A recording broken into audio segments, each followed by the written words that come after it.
Two lower level. તો કે કોન્ક્રીટને transportation જો તમારે ગ્રાઉન્ડ લેવલથી લોઅર લેવલ એટલે કે નીચેના લેવલ ઉપર કરવું હોય ત્યારે તમે ચૂટનો યુઝ કરી શકો. હવે slope of chute should not be more than slope of chute should not be more than કેવું ના હોવું જોઈએ? Should not be more than 1 vertical to 2.5 horizontal. એટલે કે slope does not more than 1 vertical to 2.5 હોરિઝોન્ટલમાં હોવું ના જોઈએ. અને layout is made of simple. Layout કેવો હોવો જોઈએ? Is simple. તો કે આ શું હતું? ચૂટ એટલે કે લસરણી, નિસરણી કહેવાય. તો કે ગ્રાઉન્ડ લેવલ ટુ લોઅર લેવલમાં તમારે ટ્રાન્સપોર્ટેટ કરવું હોય કોન્ક્રીટને તો એની માટે યુઝ થાય.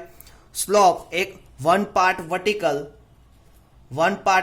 1:2.5માં હોવું, એના કરતાં વધારે ના હોવું જોઈએ સ્લોપ. લેઆઉટ ઇઝ કેવો હોય છે? સિમ્પલ હોવો જોઈએ. તો આ વસ્તુ હતી ચૂટ વિશે. હવે નેક્સ્ટ ટ્રાન્સિટ મિક્સર, મોસ્ટ એમ્પી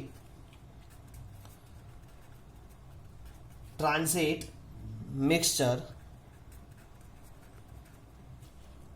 ટ્રાન્સિટ મિક્સચર એટલે કે મોસ્ટ પોપ્યુલર ઇક્વિપમેન્ટ. મેં હમણાં જ કીધું most popular equipment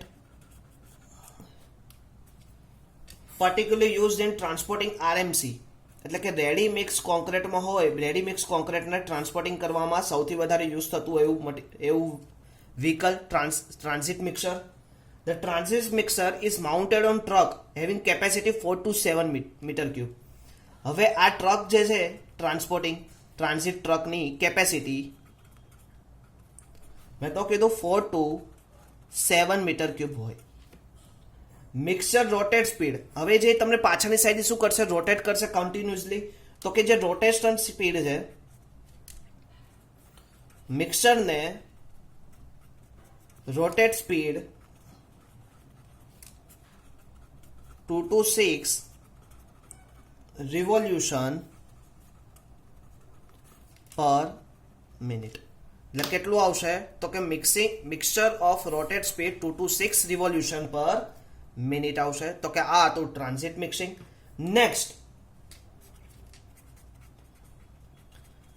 skip and હોઇસ્ટ.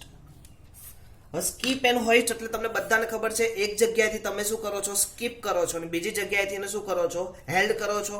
તો સ્કીપ એન્ડ હેલ્ડ તો કે આ વસ્તુ બી અગત્યની છે. તો કે એક જગ્યાએથી તમે બનાવો અને બીજી જગ્યાએ જઈને એનું શું થાય? હેલ્ડ થાય. The skip and held.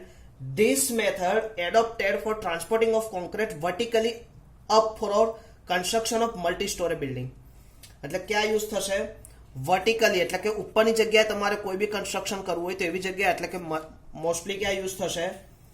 Multi story બિલ્ડિંગમાં,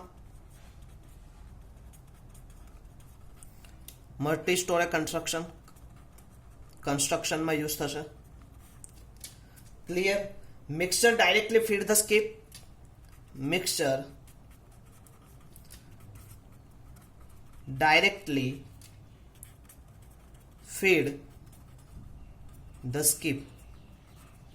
The skip travel up over the rail up to the working level. Skip travel up over the rail up to working level. તો કે આ તો સ્કીપ એન્ડ હોઇસ્ટ. હવે next એની પછીનું last pump and pipeline.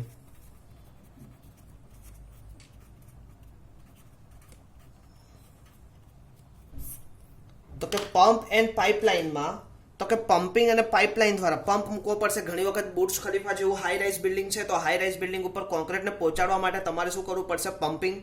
Pumping કરવું પડશે. અને પાઇપલાઇન દ્વારા તમે શું કરશો? કોન્ક્રીટને લોઅર લેવલથી અબોવ લેવલ સુધી શું લઈ જઈ શકો? તો pumping of concrete through steel pipeline, કઈ સ્ટીલ પાઇપલાઇન દ્વારા તમે એનો ટ્રાન્સપોર્ટિંગ કરી શકો. One of the successful method of transporting concrete. અત્યારે પંપ મેથડ એટલે કેવી સક્સેસફુલ મેથડ છે હાઈ રાઇઝ બિલ્ડિંગ માટે. એનું રીઝન તમને કહું કે ટ્રાન્ઝિટ મિક્સિંગ દ્વારા તમે કોન્ક્રીટને એટ અ પ્લેસ ઉપર લાવશો. હવે એટ અ પ્લેસ ઉપરથી તમારે જે જગ્યાએ એનું એકચ્યુઅલ યુઝ કરવું છે ત્યાં સુધી પહોંચાડવા માટે તમારે શું કરવું પડશે? પંપ અને પાઇપલાઇનનો યુઝ કરવો પડશે, કે જે તમને ફોટા દ્વારા તમારા ગ્રુપમાં હું તમને મોકલી આપીશ, કે જેના દ્વારા તમને વધારે ખ્યાલ આવે. તો કે આજે આપણે લેક્ચર સ્ટાર્ટ કર્યો ત્યાંથી અત્યાર સુધી શું ભણ્યા? તો પહેલા આપણે શું ભણ્યા? આપણે કોન્ક્રીટ ટેકનોલોજીમાં આપણે આજે ભણ્યા ટ્રાન્સપોર્ટિંગ ઓફ કોન્ક્રીટ. તો કે ટ્રાન્સપોર્ટિંગ ઓફ કોન્ક્રીટમાં આપણે શું ભણ્યા આજે? તો પહેલું, ટ્રાન્સપોર્ટિંગ ઓફ કોન્ક્રીટ શા માટે જરૂર પડે? તો કે કોન્ક્રીટની કન્સિસ્ટન્સી, કે જ્યાંથી તમે કોન્ક્રીટ બનાવો છો એટલે કે મિક્સિંગ કરો છો અને કોન્ક્રીટ જ્યાં તમે યુઝ કરો છો એટલે પ્લેસિંગ કરો છો, એ બંને વચ્ચે કોન્ક્રીટની કન્સિસ્ટન્સી શું થાય? એકરૂપતા જળવાવી જોઈએ. તો એની માટે તમે ટ્રાન્સપોર્ટિંગ કોન્ક્રીટ વિશે ટોપિક કન્સિડર કરો. પહેલા તો એની definition, the process of carrying the concrete from the place of deposition is term as transportation of concrete. Specification, maximum 2 hour transportation of concrete, અને ક્યારે? તો કે વિથ ટ્રક મિક્સર હોય ત્યારે, અને maximum 1 hour without truck mixer હોય ત્યારે. બીજું એક પોઈન્ટ અહીંયા એક અગત્યનો હતો, ટેમ્પરેચર. તો કે temperature should not be less than 5 degree, એટલે કે 5 ડિગ્રી કરતાં ઓછો ના હોવો જોઈએ, અને temperature should not be more than 32 degree, એટલે 32 ડિગ્રી કરતાં કેવું ના હોવું જોઈએ? વધારે ના હોવું જોઈએ. તો આ હતું તમારું ફર્સ્ટ. સેકન્ડ, આપણે સેકન્ડ શું લીધું હતું? Requirement of fulfil during the transportation of concrete. કઈ કઈ રિક્વાયરમેન્ટ જરૂર? તો કે concrete should be uniform, proper consistency જળવાવી જોઈએ, સેગ્રીગેશન થવું ના જોઈએ, વધારે પડતું સૂકું ના થઈ જવું જોઈએ, કે વધારે પડતું સોફ્ટ ના થઈ જવું જોઈએ. હવે તમારી 4 પ્રોસેસ છે કોન્ક્રીટની: મિક્સિંગ, ટ્રાન્સપોર્ટિંગ, કે જે આજે આપણે ભણીએ છીએ, પ્લેસિંગ એટલે કે નેક્સ્ટ લેક્ચરમાં ભણશું, અને કોમ્પેક્ટિંગ. હવે આ 4 પ્રોસેસ થઈને તમારે 90 મિનિટ કરતાં વધારે સમય થવો જોઈએ નહીં. Transportation cost should be low as possible, એટલે આ સાથે સાથે આ પણ ધ્યાન રાખવું પડશે કે ટ્રાન્સપોર્ટેશન કોસ્ટ તમારા કોન્ક્રીટના કેવું થવું જોઈએ? ઇકોનોમિકલી, એટલે કે સસ્તામાં સસ્તું, કે જેથી તમે રૂપિયા બચાવી શકો. તો એ તમારે માધ્યમ લેવું પડે. તો કે એની માટે સર એવી તો કઈ મેથડ છે? તો એની માટેની મેથડમાં પહેલું હતું મોટાર પેન. મોટાર પેન એટલે તમને બધાને ખબર છે તગારું. તો કે કોમન યુઝ થતો હતો. Quantity of mix is small અને પ્લેસિંગ ઇઝ નિયરર, કે નજીકમાં પ્લેસ કરવાનું હોય તો એની માટે અગત્યનો ભાગ ભજવે. Iron pan, slow and costly. કેવું છે? મોસ્ટલી સ્લો અને ધીમી પ્રોસેસ છે, પણ કમ્પેરેટિવલી કોસ્ટ કેવી છે? વધારે છે. પછી આપણે લીધું હતું વ્હીલ બોરો, એટલે કે મોડરેટ ડિસ્ટન્સ સુધી લઈ જવું હોય. Capacity of wheel barrow various from 70 to 80 litres. Mostly ક્યાં યુઝ થશે? રોડ કન્સ્ટ્રક્શનમાં. Truck mixer used economically for haul up to about 5 kilometre, કે 5 કિલોમીટરના રેડિયસમાં તમે એનું ઇકોનોમિકલી પડશે. કેપેસિટી કેટલી છે? 2 to 3 મીટર ક્યુબ, અને ટ્રક મિક્સર હોય તો એની કેપેસિટી કેટલી છે? 4 metre cube. Crane, bucket and ropeway. Transported above ground level ઉપર લઈ જવું હોય ત્યારે તમારે આ 3 વસ્તુનો યુઝ થશે. મોસ્ટલી હાઈ રાઇઝ કન્સ્ટ્રક્શનમાં આ 3 વસ્તુનો યુઝ થશે કોન્ક્રીટને ટ્રાન્સપોર્ટેડ કરવામાં. બેલ્ટ કન્વેયર, કન્ટિન્યુઅસલી કોન્ક્રીટની જ્યાં જરૂર પડતી હોય એવી જગ્યાએ તમે બેલ્ટ કન્વેયરનો યુઝ કરી શકશો. સમર કન્ડિશનમાં બી તમે એનો યુઝ કરી શકશો. 250 થી 500 mm શું હોય છે? વિડ્થ ઓફ બેલ્ટ હોય છે. એટલે 250 થી 500 mm તમે શું કરો છો? એને એક જગ્યાએથી બીજી જગ્યાએ લઈ જવા એટલા ડિસ્ટન્સ સુધી તમે એનો બેલ્ટ કન્વેયર વાપરી શકો છો. વિડ્થ ઓફ બેલ્ટ 60 સેન્ટીમીટર હોય છે, અને એની સ્પીડ બેલ્ટની 1 મીટર પર સેકન્ડની હોય છે. ચ્યુટ એટલે કે નિસરણી, ground level to lower level સુધી તમારે કોઈ કોન્ક્રીટને પાસ કરવો હોય તો તમે યુઝ કરી શકો.